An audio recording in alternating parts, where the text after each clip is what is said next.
The city of Albuquerque says its money situation is not as bad as you might imagine, while also admitting there will have to be some cuts over the next year. Here's News 13's Chris McKee. The mayor says the city is still looking at cost cuts in nearly every department, but thanks to a lot of federal funds, the city still isn't close to laying off or furloughing workers or cutting their wages.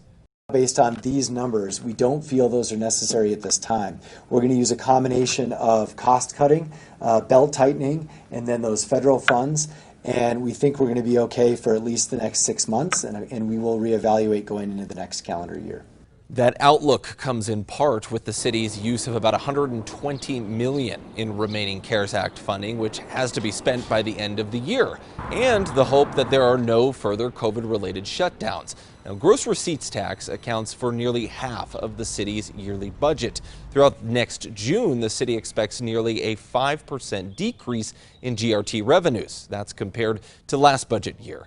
That amounts to about $20 million fewer dollars the city has to budget with in this coming year.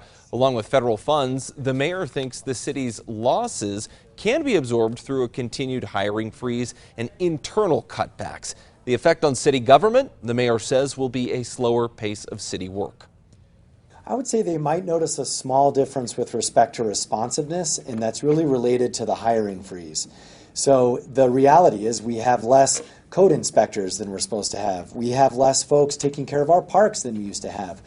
The mayor is expected to give more specifics on what cuts it will ask to make by Wednesday as part of a new budget. That budget will have to be approved by Albuquerque City Council. The mayor says he is also worried if Washington doesn't pass another round of relief funding, then cuts could become more difficult. More on that at 5:30. Back to you. Okay, thank you, Chris. The mayor's office says it's now projecting a full economic recovery for Albuquerque won't happen until late 2024 or early 2025.